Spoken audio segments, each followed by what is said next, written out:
Porque hoje 90% das disputas judiciais, elas são pautadas em quê?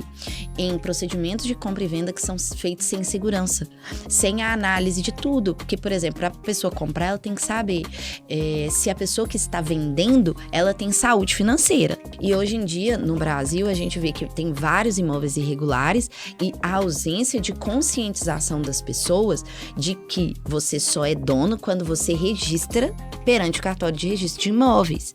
Então, a pessoa que está ali há muitos anos, comportando como dono, atendendo todos os requisitos, ela precisa fazer um desses procedimentos para que ela se torne efetivamente dona. Porque senão ela pode ter algum problema futuramente. Se você está na situação que você está hoje, é porque você escolheu estar ali. Olá pessoal, tudo bem? Sejam muito bem-vindos a mais um episódio do Business Talks Podcast. Lembrando que esse episódio é um oferecimento de Kesser, a primeira marca de skincare minimalista do Brasil. Também temos outro apoiador, que é a Metrópole 4. É uma inovadora agência que conecta marcas e influenciadores digitais na criação de um conteúdo criativo e inspirador. Hoje eu tenho a presença de uma pessoa muito especial. Antes de passar a palavra para ela, vou fazer uma breve apresentação. Carla Almeida é referência nacional em direito imobiliário e contratos, com mais de 2.000 clientes atendidos, centenas de profissionais transformados, CEO da Almeida Carvalho Advocacia e criadora de cursos e produtos digitais que unem segurança jurídica, educação e impacto real na vida de quem empreende no setor imobiliário, somando mais de 180 mil seguidores e consolidando sua autoridade como especialista e mentora jurídica. Seja muito bem-vinda, Carla. Muito obrigada, Mark. Eu que agradeço aí o convite. É uma oportunidade incrível. Eu falo que a gente sempre dividir conhecimento, conversar sobre o que a gente gosta, a gente tem certeza que acrescenta muito na vida do outro. Então, eu te agradeço mais uma vez o convite e espero contribuir aí positivamente. Ótimo. Carla, no início eu gosto de saber como que começou sua vida profissional, né? Da onde que veio a ideia do direito e depois por que se enveredar por esse caminho do direito imobiliário? Mark, é muito engraçado, sabe? Eu comecei no direito por uma aposta, sabe? Eu nunca quis ser advogada, né? Lá atrás eu já quis ser dentista, queria ser engenheira, queria ser tudo. Comecei a fazer engenharia, só que eu era secretária de um advogado, sabe? Eu namorava à época com um estudante de direito e eles me viam que eu tinha potencial para o direito. Eu não gostava, falava assim, não, mas a gente tem que andar de terninho. Nossa, né? E hoje tá pagando língua, né? Mas aí eu estudei com bolsa, então eu tinha aquelas opções de curso. Aí eles falaram assim, não, então faz o seguinte, você coloca lá o direito, se você não passar lá, que nessa época eu ia tentar matemática no FMG. Se você não passar, você vai e faz lá, faz direito. Aí eu falei assim, vou passar em matemática mesmo, tá tranquilo.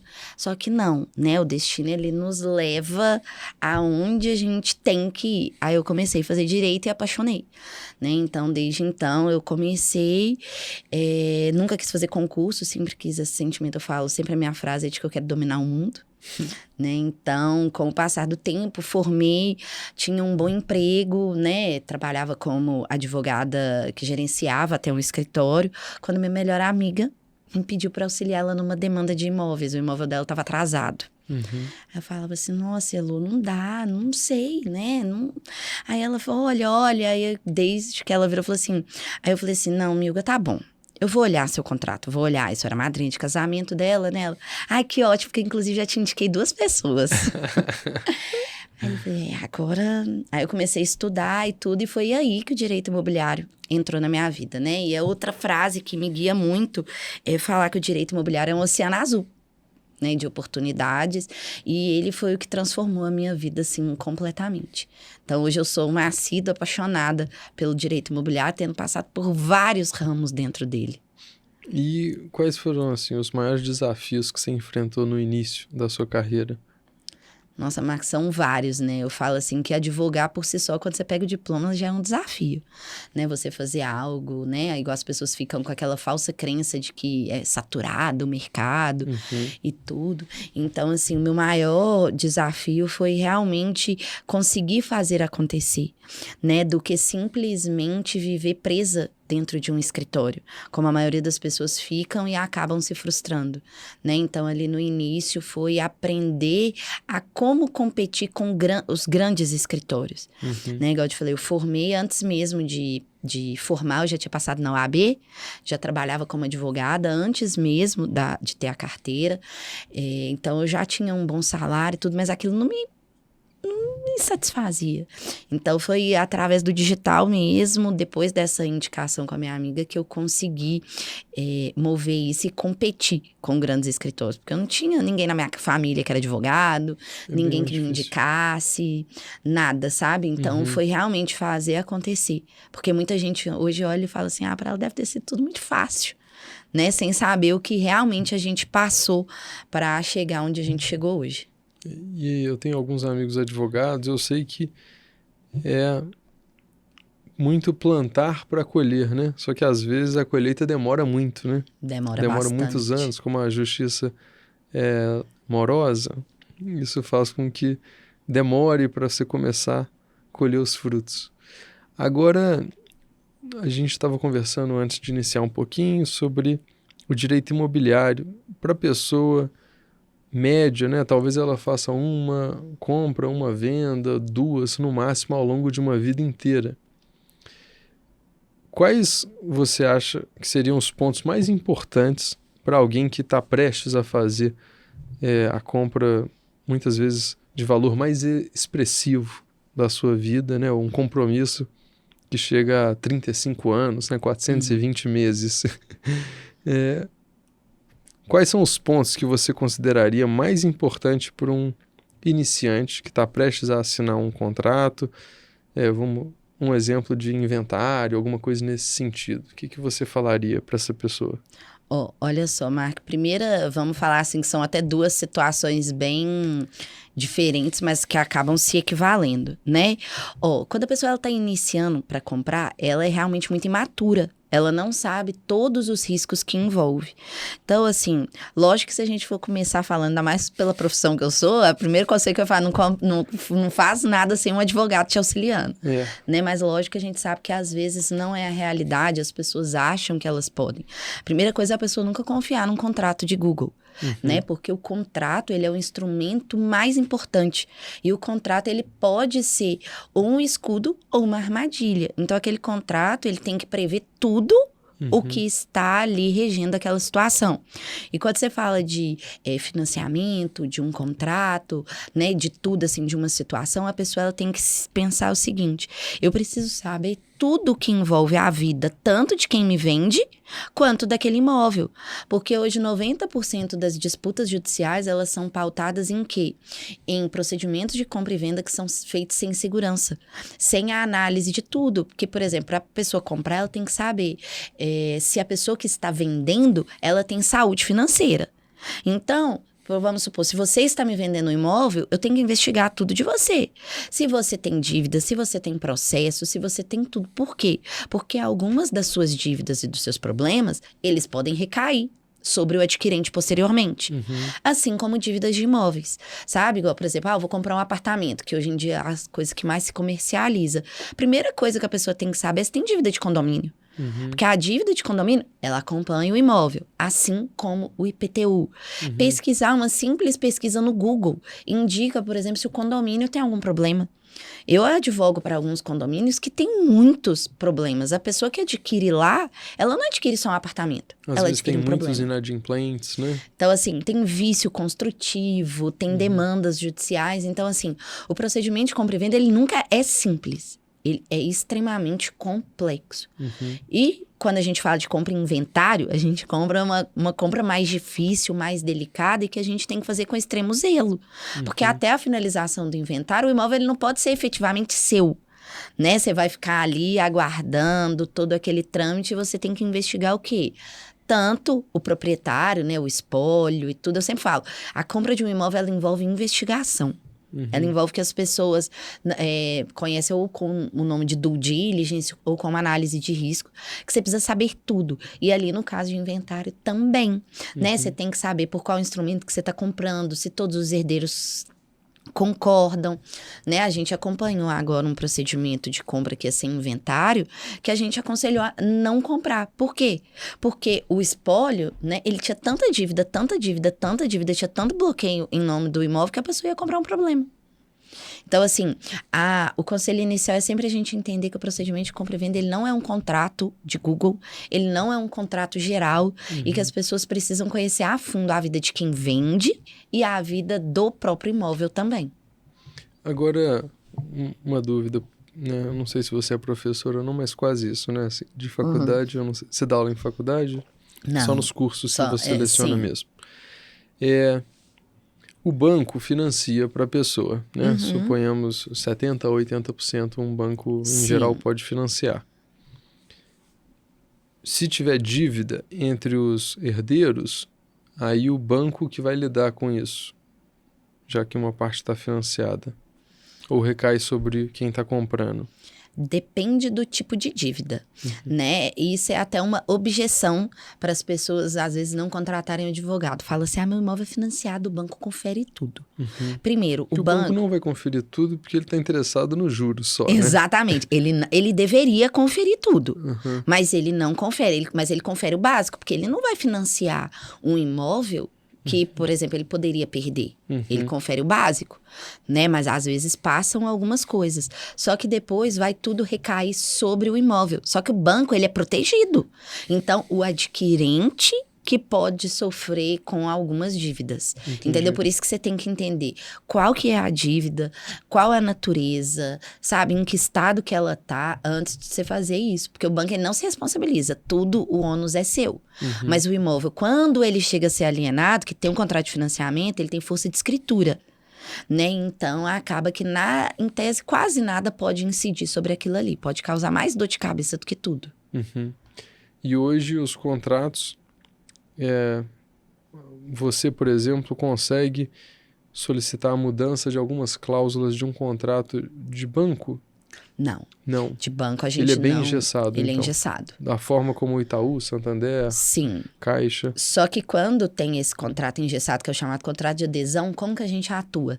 A gente primeiro tenta proteger lá no contrato de compra e venda, que é o que antecede. Isso. A gente gera ali uma proteção. E no contrato de adesão, é igual contrato com algumas construtoras. As pessoas falam assim, eu não vou te contratar para revisar o contrato porque ele é engessado. Não é sempre assim. Você pode se resguardar de outras formas. Por exemplo, a gente tem um tipo de produto onde a gente orienta as pessoas a mandarem, tipo assim, você me dá o seu contrato lá engessado, contrato de adesão. A gente pontua todos os problemas e notifica através de e-mail ou de qualquer outra coisa, cria a prova do consumidor questionando aquilo. Por exemplo, vou questionar algo do contrato de financiamento que eu discordo. Estou lá, mando e-mail para a Caixa, para o banco, seja o que lá. Depois, se você tiver algum problema e tiver que questionar aquilo, a gente tem a prova de que você assinou sem a mínima opção. Porque aí o agente financeiro, a construtora, ele não vai simplesmente falar assim, nossa, ele assinou. Não, ele assinou discordando por quê? Porque ele não tinha opção. Entendi. Então, existem várias formas de se resguardar.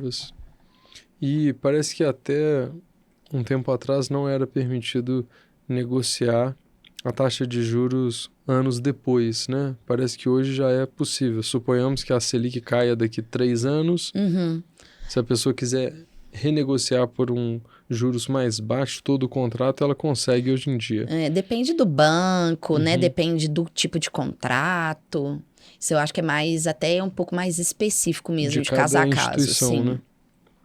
Agora, dentro dos casos, né, que vocês já atuaram, conta pra gente alguns casos curiosos, né, que vocês vivenciaram, que mais marcantes, né, ao longo da sua trajetória do direito imobiliário. Assim, no direito imobiliário, um caso, assim, muito marcante no escritório é um condomínio mesmo que a gente representa, sabe? Que ele tem vários vícios construtivos. Quando você fala vícios construtivos para leigos, o que seria? É problema mesmo, problema de construção. Que aí eu vou chegar para te falar assim, o problema maior dele, o que acontece? A construtora fez uma obra, um empreendimento gigante. Ela não fez nem o estudo do solo. Nossa. Aí o que se descobre? Descobre esses vícios que é o quê? Bolsões de água debaixo do prédio, aí tem que interditar prédio, sabe? Aí é movimentação de prédio que fica pro lado, igual a Torre de Pisa. Então, assim, esse condomínio é o mais marcante da minha profissão, sabe? Então, assim, é um problema atrás do outro, é trinca, é rachadura. Pode chegar a um extremo de ter que ser desocupado, né? Nós temos lá, deixa eu calcular, dá o quê? 20% do condomínio está desocupado há quase 5 anos. Nossa. Que a construtora não consegue comprovar a estabilidade desses blocos em específico. Então, eu falo assim que esse da minha profissão é a coisa que mais me marca, porque acaba que eu fico até pelo lado sentimental com as pessoas. Eu tenho vários clientes, assim, todos os clientes do escritório é assim, você contratou o escritório hoje, eu viro e falo assim, não, a causa não é mais sua, ela é nossa. Sabe? Aí sempre eu falo assim, nós, a gente, tal, tudo que nós vamos fazer juntos. Mas lá ainda tem uma carga emocional por acompanhar essas pessoas, sabe? Por entender tudo que elas passam, por ver. Então, assim, eu falo que esse é o caso em que eu mais aprendi, que eu mais auxiliei e foi o mais marcante, assim, de todos. E um condomínio é muito complexo, né? Porque envolvem... Vamos supor aqui 20, 40 famílias, né? Não, lá tem mais de 600. Que quando passa, às vezes, 20, 30, 40 anos, começa a dar aqueles grandes problemas, reformas necessárias, né? E nem sempre são aprovadas, ou tem dinheiro para isso, né? Para aprovar aquela taxa extra. É bem complexo. Condomínio é muito complexo. Viver em condomínio é difícil. E hoje em dia, eu nem advogo para condomínios, porque para o advogado também é muito difícil, sabe? Você é questionado por coisas que você não tem responsabilidade. Então, é um tipo de problema que a gente até evita, sabe? É uma dor de cabeça. Agora, eu vi uma reportagem recente até, eu não lembro exatamente onde, se era Nordeste, enfim. Tinha um prédio que estava praticamente desocupado. Só tinham 2 unidades com 2 senhorinhas que se recusaram a sair porque uma construtora já tinha comprado, né? Fez aquela aquisição hostil, né? Já tinha comprado 98% das unidades e o prédio está caindo aos pedaços e continuou só as 2 senhorinhas que se recusaram, né, de vender. Então, acontece de tudo, né? Tem prédios que estão para serem implodidos, né? E às vezes continua algum morador lá do contra, né? É porque o que acontece? Às vezes a gente olha para as pessoas como números, né? Quando a gente não entende o tanto que aquilo ali é o sonho da pessoa. Ou tem histórias, né? Que e ela ainda viveu. tem o fato de que, talvez comprou o imóvel delas, mas com aquilo ela não consegue. Ela não consegue comprar outro. Ainda mais hoje em dia, com as taxas de juros muito maiores do que antigamente, valor de financiamento percentual. Então, assim, a compra do imóvel não quer dizer que ela vá conseguir adquirir outro imóvel. Sim, que às vezes não consegue na mesma região, na mesma metragem, né? Agora, tem aquele conceito que eu não entendo muito de uso capião. Normalmente, quando você acha que é necessário, né? Eu, por exemplo, conheço um caso que a construtora, os donos, elas tinha um contrato com a construtora, não chegou a passar para o nome da pessoa, os donos faleceram, enfim, não conseguiram contato e aí estão pensando em fazer o uso capião desse imóvel. É uma situação que fez sentido. Mas fala um pouco do conceito, quando que você acha que é pertinente, não é? O uso capião, ele quando atendido os requisitos, ele é um remédio muito importante, né? Porque ele é uma forma de aquisição da propriedade, igual esse caso que você falou. Inclusive, no meu Instagram, um dos vídeos que mais viraliza é quando eu falo assim, o vendedor morreu ou sumiu, peraí que eu vou te ensinar como é que você resolve. Porque as pessoas ficam ali sem saber como resolver. E tanto o uso capião quanto a adjudicação compulsória, são os dois termos, assim, a adjudicação ela é menos difundida. Eles são remédios para que você tenha a propriedade daquilo. E hoje em dia, no Brasil, a gente vê que tem vários imóveis irregulares e a ausência de conscientização das pessoas de que você só é dono quando você registra perante o cartório de registro de imóveis. Então, a pessoa que está ali há muitos anos, comportando como dono, atendendo todos os requisitos, ela precisa fazer um desses procedimentos para que ela se torne efetivamente dona. Porque senão ela pode ter algum problema futuramente. Sim. Então, assim, atendeu lá os requisitos, porque tem uso capião, seja de 5, 10, 15, somado a outros requisitos, a pessoa tem que fazer, tem que regularizar. Porque a economia que ela acha que tem de dinheiro não regularizando pode dar um risco muito grande. E ela ainda não pensa quando ela vier a faltar. Como que os herdeiros vão fazer? Aí, para eles resolverem, é ainda pior. Isso é complexo. Então, é um remédio que ele tem que ser, sim, melhor utilizado. Pena que muitos advogados utilizam de forma equivocada, sabe? E hoje em dia ainda, Omar, que a gente ainda tem pelo cartório, né? Tanto o uso capião quanto uma adjudicação, a gente consegue fazer pelo cartório. Né? Então, é muito mais rápido. Antigamente, você entrava com os campeões, demorava 5, 10, 15, 20 anos para resolver. Aí a pessoa tinha preguiça. Hoje, se você atende todos os requisitos, você já consegue resolver com 6 meses. Olha só. Lógico que o investimento, porque as pessoas falam como custo, eu vejo como investimento. O investimento é um pouco maior no cartório, mas você consegue resolver muito mais rápido. Porque no cartório é um percentual do imóvel que eles cobram? Depende assim, tipo, porque tem as taxas do cartório, né, os impostos, e na justiça muitas pessoas conseguem a justiça gratuita. Então elas acabam ficando isentas de custas. Agora, eu não sei a fundo, eu também não sei se você sabe, então estou jogando aqui daquela região anexo ali a Porto Seguro, Caraíva, né? Que eles falam que os índios que são donos daquelas terras, e teoricamente eles fazem meio que um contrato, eu não sei se é de aluguel, por um prazo. Você já ouviu falar alguma coisa assim? Não, nunca ouvi falar, não. Que eu já ouvi falar de pessoas que compraram terra lá, mas que não é um contrato padrão. Não é. Como se fosse, parece que um aluguel, porque continua sendo dos índios, enfim. É porque o que acontece? Todas as terras, quando elas estão ali, quando elas estão no beira-mar, elas, em tese, dependendo da distância, elas são da marinha, então elas têm várias peculiaridades, sabe? Como se fosse, vamos dizer assim, antigamente mesmo, aí você paga lá um imposto, é totalmente diferente. Você não vai lá e faz um contrato de compra e venda, mas Caraíva, assim, eu não sei dessa questão dos índios, não, mas tem muito índio lá, né? Mas isso é algo até para pesquisar, porque eu ouvi falar, então, muito mas pelos só de ser cotovelos. beira-mar, ela já tem peculiaridades mesmo. Não é um procedimento de compra e venda simples, não. Agora, Carla, eu acho transação imobiliária no Brasil um pouco insegura, né? Já teve negócios que eu recebi imóvel, né? Aí eu vendi, eu não senti muita segurança jurídica muitas vezes, até pro comprador, não é nem pro vendedor, né? Às vezes. Mas tem alguma forma da gente ficar 100% seguro ou saber se o imóvel está 100% regularizado, assim, a gente consegue se proteger nesse sentido? No Brasil, infelizmente, a gente nunca pode garantir que uma transação ela é 100% segura. Mas aí você entra muito mais nesse serviço que eu te falei, que o advogado ele consegue prestar, que é o que a gente presta no nosso escritório e que a gente ensina outros advogados a fazerem. Que a gente entende que é até um serviço até pouco difundido, até para o próprio profissional, sabe? A população, ela também não sabe da importância dele, que é o que é fazer essa due diligence, essa análise de risco. Quando você contrata um profissional, né? Por exemplo, você contrata o nosso escritório, a gente faz uma análise, assim, de tudo do vendedor, se ele tiver esposa, se for empresa, você faz a análise da empresa, dos sócios, dos cônjuges do sócio e do imóvel, onde a gente emite todas as certidões e faz um relatório e a gente assina, e a gente responde por aquilo. Igual, recente eu atendi um cliente que ele virou para mim e falou assim, mas doutor, como é que você garante que esse negócio é seguro? Aí eu falei, como é que você garante isso? Seu escritório tem seguro?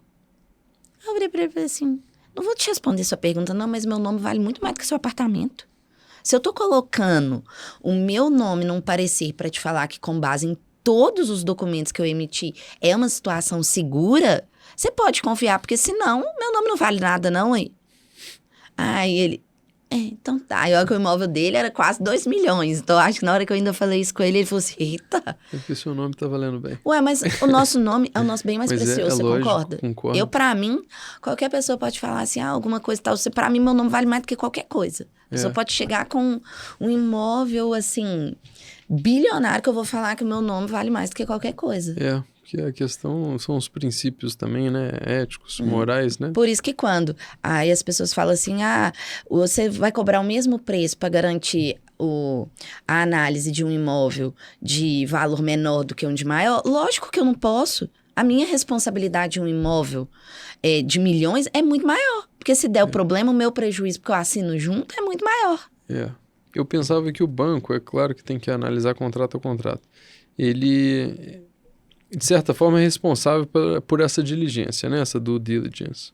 Mas até certo ponto, né? Ele não avança com como deveria. Tanta investigação, por exemplo. Não, e ainda tem um sério problema. Por exemplo, o que a gente mostra que essa análise do banco, ela não supre uma análise prévia. Por exemplo, você vai lá, você assina a promessa de compra e venda. Dentro da promessa de compra e venda, você tem multa. Você concorda? Se der algum problema, se você não adimplir, tudo não tem uma multa. E entre a promessa de compra e venda e o contrato com o banco, você tem um lapso. Você tem um lapso temporal. Aí você vai lá, assinou a promessa de compra e venda, ou seja, você já responde por aquilo. Você chega lá no banco, o banco faz uma análise e fala assim, não, Mark, eu não vou financiar esse imóvel para você porque ele tem o problema X. Ou por alguma razão não financiar. Se você não conseguir um financiamento, o que você vai fazer? Você vai ter que desfazer o negócio. Pra você desfazer o negócio, o que vai acontecer? Vai perder Você vai pagar a multa. Então, a análise do banco, ela é posterior ao momento da assinatura. Por isso que você ainda tem um risco de pagar uma multa. O valor de entrada padrão, eu sei que não tem um padrão, né? Mas um sinal, você recomenda um sinal percentual de até tantos, para a pessoa não se comprometer tanto? Não, o que acontece? O sinal, ele é livremente pactuado ali. Só que ele é diferente da multa. Porque, por exemplo, vamos supor, você pode estar comprando um imóvel, vamos supor, de 200 mil. Vamos falar um imóvel assim. Estou comprando um imóvel de 200 mil, tem um sinal de 2 mil reais. Que seja assim, sabe? A multa lá prevista, ela é diferente do valor da entrada. Não necessariamente você perde só o valor da entrada. Sabe? Você pode... Igual, lógico que esse exemplo ficou ruim, porque geralmente é sobre o valor pago, sabe? Tem uma penalidade ali. Ela é diferente não só de perder o sinal. Poderia ser referente a uma entrada de 20%, né? Sim. Aí você tomaria, às vezes, 50%. Exatamente. Aí você pega uma porcentagem ali da entrada, do valor pago. Entendi. Agora, eu sei que imóveis de inventário são complexos quando a quantidade de herdeiros é grande, né? Eu já ouvi falar de herdeiro que vendeu de forma escusa, né? De forma não autorizada, imóvel, na frente dos outros irmãos, né? A gente já escutou atrocidades, né? Entre irmãos, famílias, enfim. Fala um pouco desse tema pra gente, né? De imóveis herdados, esse tipo de coisa que às vezes acontece. Tem pessoas que se sentem no direito, né? De vender ou de passar a mão, às vezes, num dinheiro, né? Não, pois é, a pessoa, para ela vender um imóvel inventário, tem que ter a concordância de todos os herdeiros, né? Aí, a depender do imóvel, da situação, eles podem juntar, fazer uma cessão de direitos hereditários no cartório, né? Às vezes pode ser necessário fazer alguma autorização judicial, mas o que nunca as pessoas podem cair é sobre a possibilidade de um único herdeiro vender um imóvel lá que é objeto do espólio. Né? Lógico que você tem caso lá, dependendo de como for. Porque é uma venda, mas é como se fosse uma venda até a prazo, porque eles não vão conseguir transferir ali naquele momento, né? Ter o inventariante representando. E tem imóveis, esse caso que eu ouvi falar, era um imóvel rural, por exemplo, né? Aí ainda é mais complexo, Mais né? complexo. Essa questão de registro e etc. Não, né? imóvel rural, ele depende de vários outros requisitos para essa venda, sabe? Não é uma compra e venda, tem legislação própria, tem requisito próprio, é bem mais complexo. Mas independente de ser um ou outro, um único herdeiro, né, salvo alguma situação específica, alguma autorização e tudo, ele não pode assinar por todos os herdeiros, não. Comprar imóvel em inventário é complexo, você precisa sim fazer uma análise de tudo. Contratar a Carla, né, por exemplo. É uma Preferencialmente. possibilidade, é. Mas não, se for igual o caso dessa cliente, que ela queria, porque queria, Marco, que eu assinasse, e o imóvel cheio de teta, eu quero comprar, eu tô assim, compra?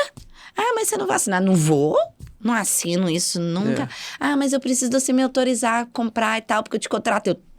Você me contratou para eu falar sim ou não. O meu é não, não compra. Se você quer comprar, já é uma decisão sua. Porque eu já ouvi histórias também, né, que a pessoa às vezes comprou um imóvel que foi para leilão, mesmo depois de já ter ido a leilão, continuou vindo os oficiais de justiça cobrar e tudo, porque demora da baixa às vezes no sistema, né? Não, isso é complicado demais. Então, é algo porque o imóvel leva a história, né? Leva. Ao longo do tempo. Não, igual tive um caso de um outro cliente, Marco, que foi o seguinte, ele comprou um imóvel, igual quando a gente fala assim, você tem que investigar a vida do vendedor, não é só do último vendedor, você tem que ver quanto tempo que tem a cadeia de venda ali, que pode ter mais de uma. Ele contratou um advogado para fazer a due diligence para ele. O advogado fez, do imóvel e do vendedor. Só que tinha pouco tempo entre uma transação e outra. E o advogado não analisou o vendedor anterior. Aí um belo dia estava lá na fazenda dele, que ele criou até um negócio muito grande, tudo. Aí tocou lá na porta. Aí falou, mas o que é isso e tal? O imóvel estava com uma restrição por causa de dívida do proprietário anterior. Nossa. Ou seja, a compra e venda de um imóvel, ela é algo assim extremamente complexo e que as pessoas lidam como se fosse simples. Aí as pessoas veem e falam assim, porque ela tá querendo vender o serviço dela. Não. Quando eu faço os eventos, quando eu faço os treinamentos, eu gosto que os advogados, que todo mundo entenda isso. E no meu Instagram tem até essas informações de fácil acesso. Por quê? Porque as pessoas precisam saber. As pessoas, não é no sentido ruim da palavra, mas as pessoas são ignorantes dos riscos que envolve uma transação. É mesmo porque elas não estão habituadas, né? Não é algo que é muito comum de muitas famílias. E tem um outro risco que eu acho no Brasil, mas no mundo em geral, é comprar imóvel na planta, né? Sem analisar muito bem a estrutura da empresa ou até o lastro, né? Da execução da obra, né? Não, tem muito risco. Igual a primeira coisa que ela tem que ver é se tem um registro de incorporação, né? É devidamente registrado no cartório, se está tudo certinho, que é o que autoriza a construtora a vender. Muito embora agora a gente tenha algumas peculiaridades que pode comercializar e tudo, mas você precisa analisar isso e ver a saúde financeira.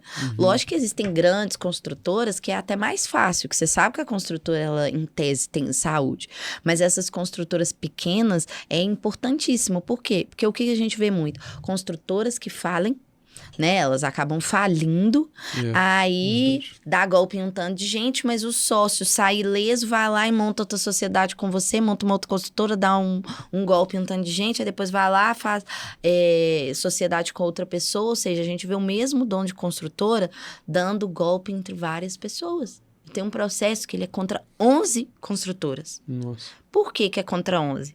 Porque a gente conseguiu caracterizar um grupo econômico.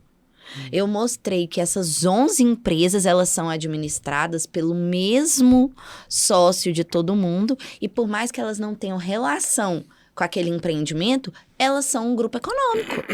Porque elas têm algo em comum. Graças a Deus, a gente conseguiu, tanto em primeira quanto em segunda instância, colocar as 11. Aí agora, se elas não tiverem bens, que a maioria não tem, depois, se Deus quiser, a gente vai conseguir em nome do sócio, que até lá já não vai ter bem também, talvez. Mas a gente precisa saber, inclusive, caracterizar isso.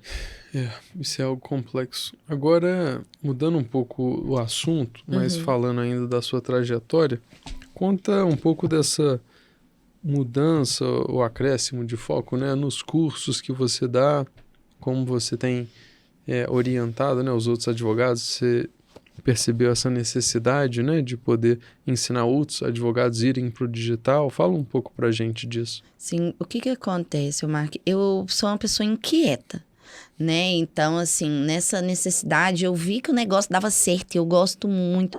Eu sempre gostei de ensinar, sempre gostei de tudo. E eu fico inquieta com o fato das pessoas ficarem inquietas, satisfeitas com algo. Então, isso me fez pensar em quê? Em querer mudar a vida das pessoas também, sabe? Em mostrar para elas que é possível. Aí, por isso que eu criei tanto mentoria, quanto curso, quanto tudo. E eu mostro isso para as pessoas. E a maioria das pessoas que vão ao meu evento é como se elas realmente descobrissem um outro mundo. Porque no direito, você é formada a ficar ali aprendendo só lei, quieto, parado, você não aprende a vender, você não entende que o seu escritório é uma empresa, você não entende a se posicionar no digital, você acha que você não pode nem posicionar no digital, porque o direito é uma profissão onde você tem que manter uma sobriedade, não pode mercantilizar a profissão, que você não pode. Sabia que o advogado não pode fazer, contrate meu serviço, eu sou a melhor, eu sou nada. Nos Estados Unidos pode, né? Tem aqueles outdoors que ficam... Não pode nada disso. Então, o meu intuito é mostrar para o advogado que ele pode sim furar essa bolha. Só que ele tem que o quê? Que é o que eu sempre falo. Ter a quebra dessas crenças limitantes que são impostas pra gente, sabe? E é engraçado nos meus eventos presenciais, a fisionomia dos advogados sempre no início é assim. O que ela tá falando que eu faço assim? Você ficar fazendo um tanto de pós não vai resolver sua vida. Você ficar estudando não vai.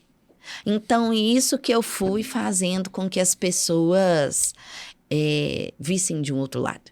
E você dá os cursos para pessoas mais voltadas para o direito imobiliário ou para o direito em geral?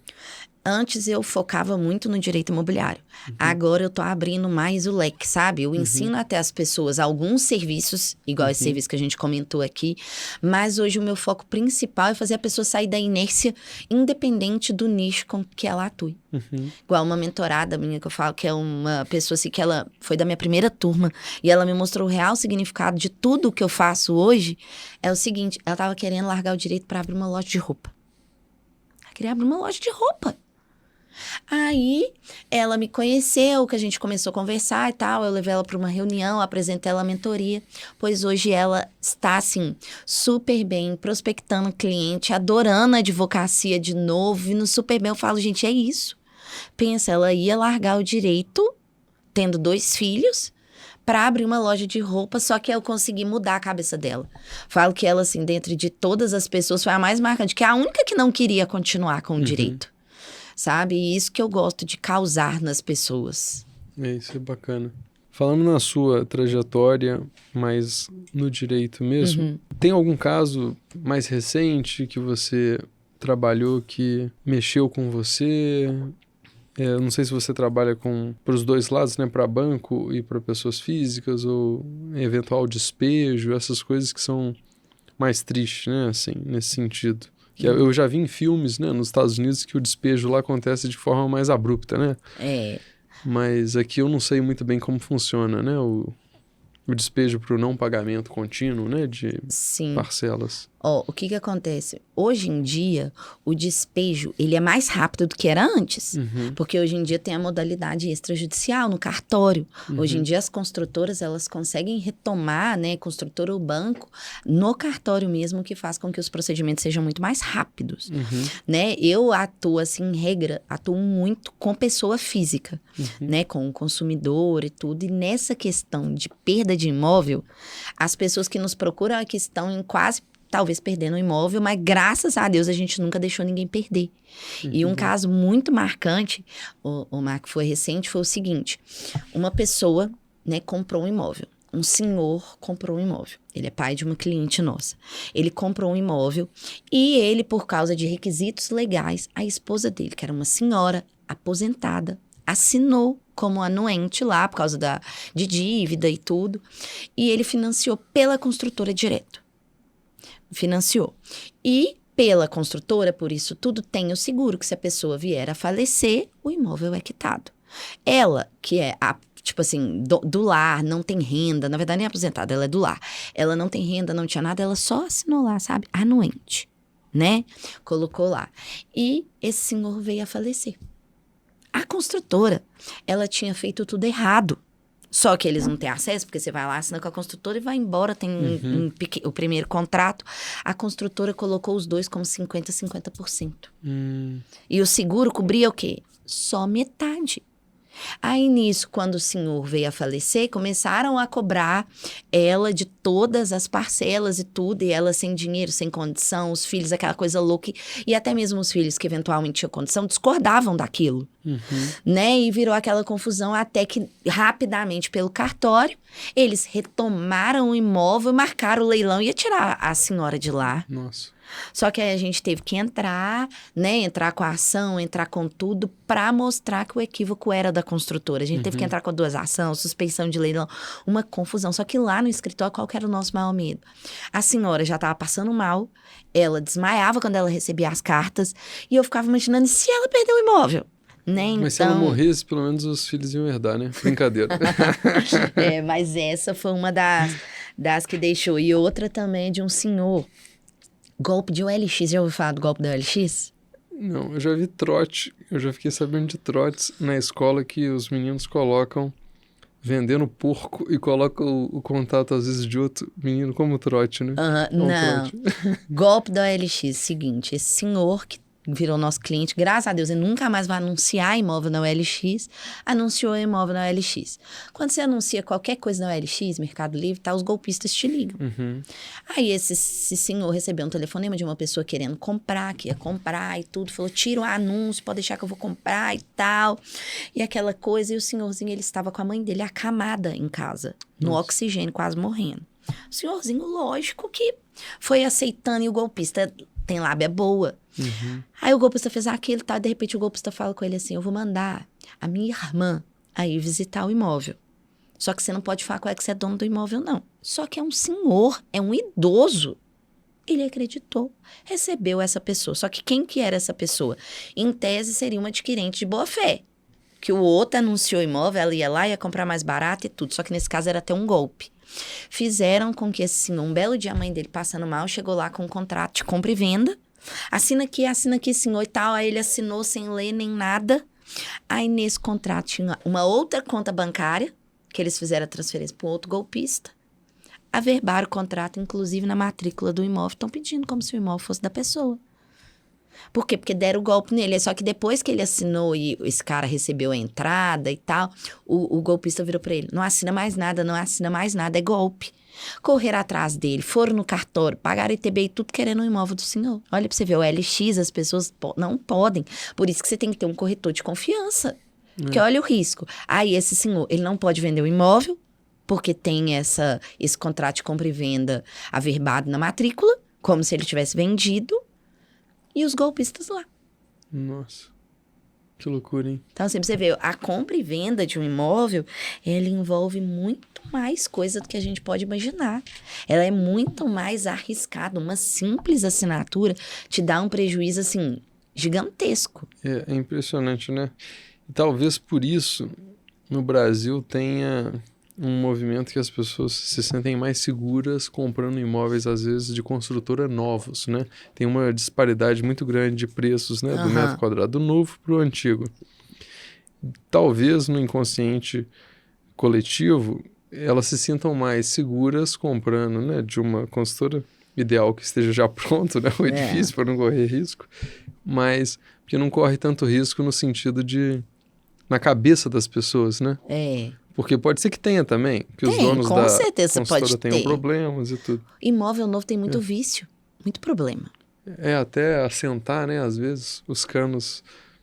Né, o prédio que eu moro de aluguel mesmo é novo e eu sei que deu muita infiltração em vários andares, né, assim. Eu já acompanhei cliente que comprou imóvel de milhões, imóvel novo, que tem vazamento de infiltração no apartamento inteiro. E é uma construtora extremamente renomada em Belo Horizonte e não dá solução. Não dá solução. Então, não é, porque as pessoas falam assim, tô comprando um imóvel que simples, né? Minha casa, minha vida. Então, é por isso que dá problema. Não, você pode ter problema de qualquer forma. E a forma como a pessoa, ela faz a documentação, ela faz tudo, como ela documenta, registra, faz.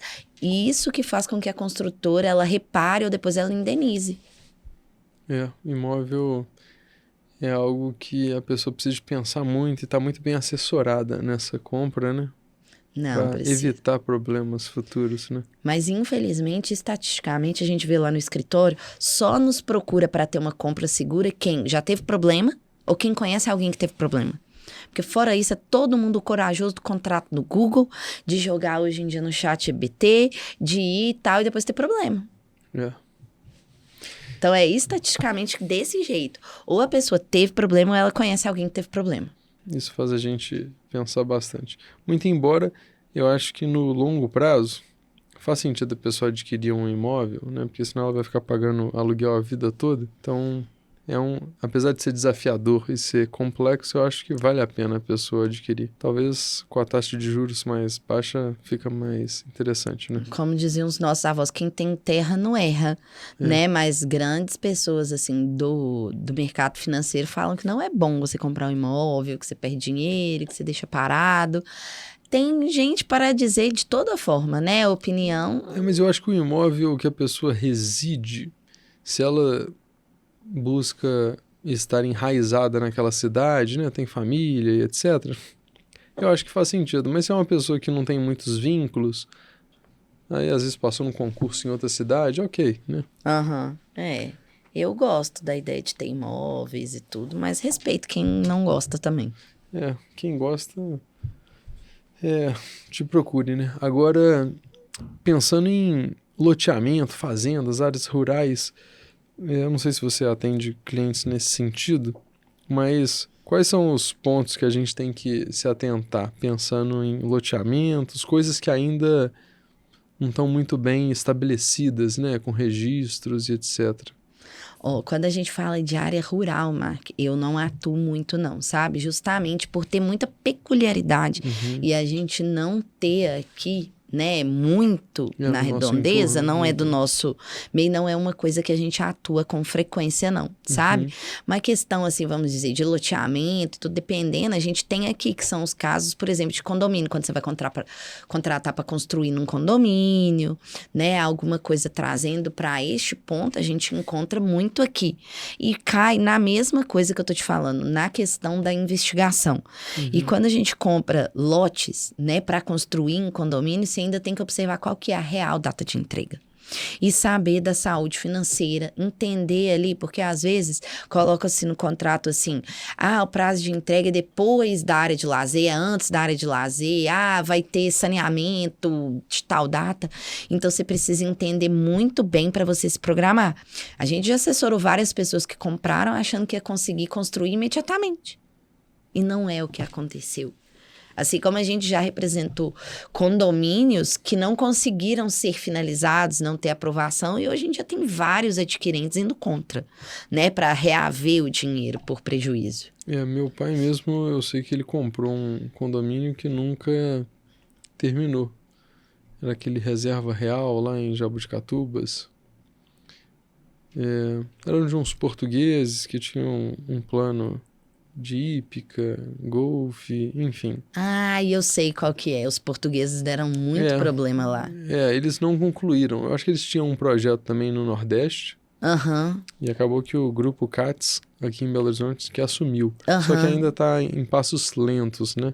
Mas isso já se passaram 15 anos, né? E o negócio não saiu ainda. Não, ainda mais lá, a vara de Jabuticatubas, o processo você joga lá e fica lá. Sabe? Lá demora muito essa questão. E os portugueses passaram por lá e causaram, né? Eu acho que foi uma espécie de golpe, ao meu ver, né? Assim, foi, com certeza. Prometiam muito. Agora, uma coisa muito comum também são atrasos, né, de construtoras, que às vezes perde o timing de venda, né, do investidor. Eu sei que meu pai já sofreu isso também, da obra ter sido entregue oficialmente, muito tempo depois, né? Eu não sei se vocês costumam pegar. Qual é o tipo de caso que vocês mais pegam lá no escritório? Atraso de obra foi onde tudo começou e é uma das minhas demandas preferidas, sabe? Eu já advoguei muito em atraso de obra. É igual eu falo até com meus sócios, assim, eu sei o processo de trás para frente, de frente para trás. Só que hoje a gente não vê tanto atraso igual a gente via antigamente. Eles estão melhor de cronograma hoje em dia, né? Porque tem mais penalidade, tem lei específica, né? Vê a lei do distrato. Então, assim, eles têm que cumprir lá o artigo da lei da 4591.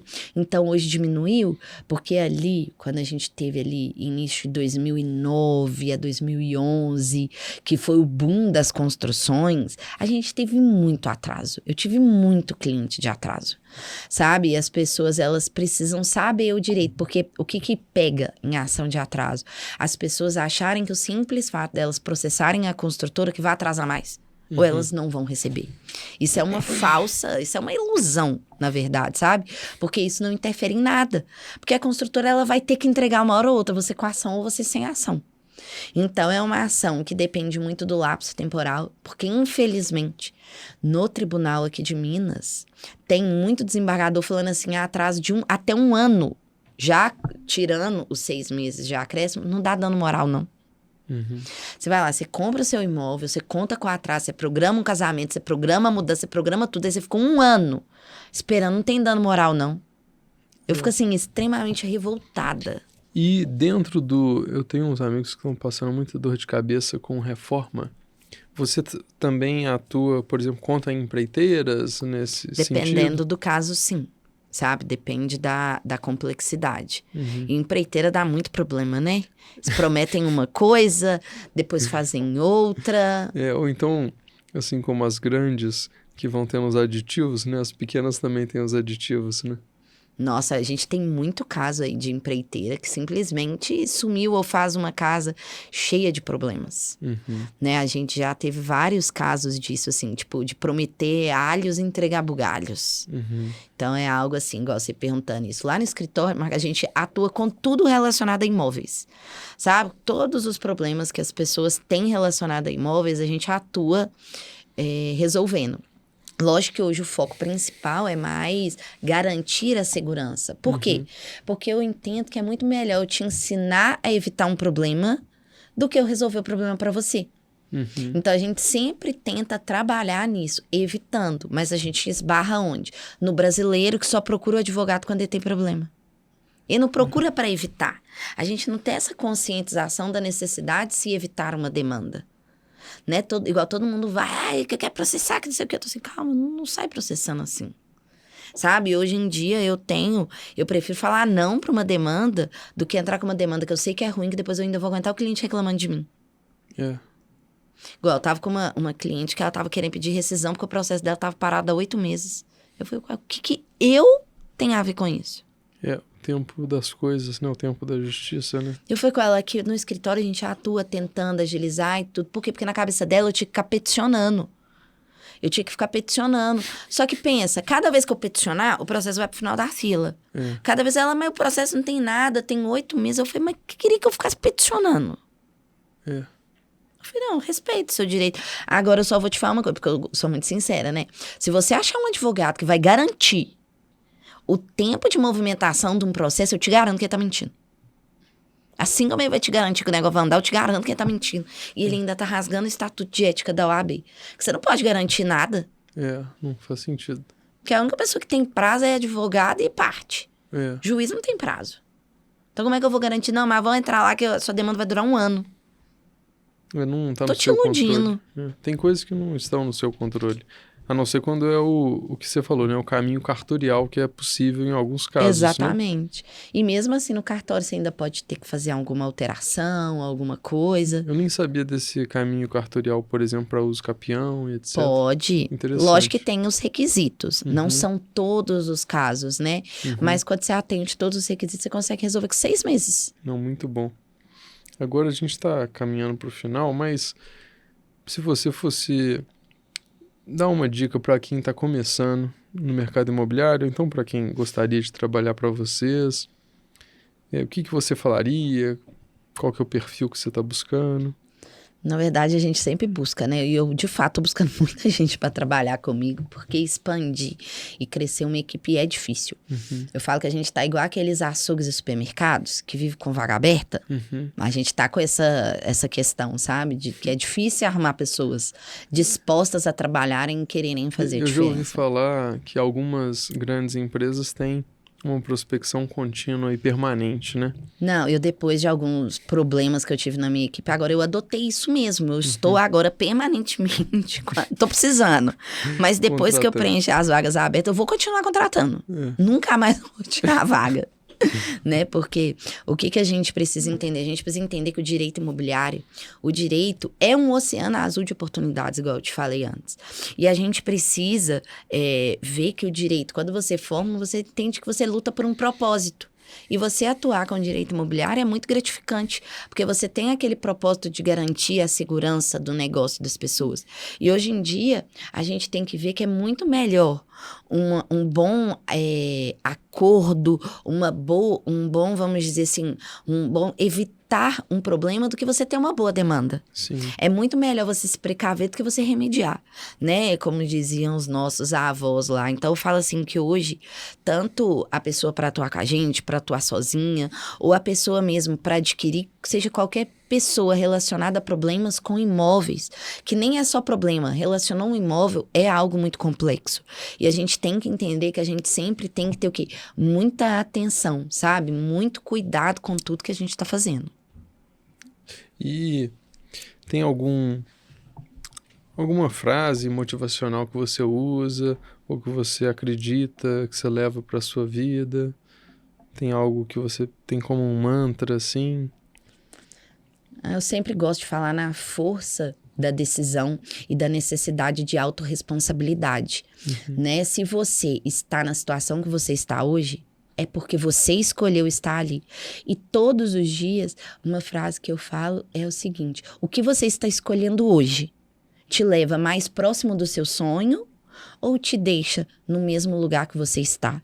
Porque é muito fácil a gente querer chegar ao outro nível, até comparar, desejar o que o outro tem, quando na verdade a gente nunca se dispõe a fazer o que o outro faz ou o que é necessário para eu fazer, para eu estar lá. Sabe, às vezes a gente vê muita crítica, muita coisa, as pessoas ficam nessa coisa de até vir falando assim que eu faço, me dedico muito e tudo, mas por quê? Porque isso é o que me faz caminhar cada vez mais para chegar perto do meu sonho. Né? E quando as pessoas, elas decidem ficar naquele lugar e simplesmente querem apontar ou criticar quem está fazendo algo diferente.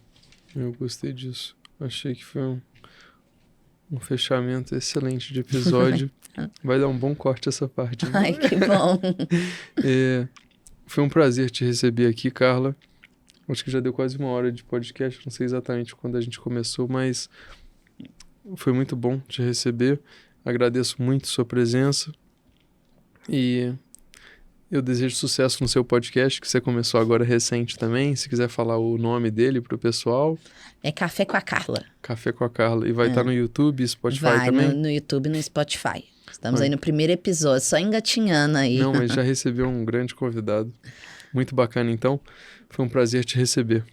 Não, muito obrigada, Marca. Eu que agradeço a oportunidade. Se precisando, eu estou sempre aí à disposição. Falo que essas oportunidades geram um network, geram um contato, né? E que a gente consiga aí se conectar mais. Muito obrigado. Então, até logo, pessoal.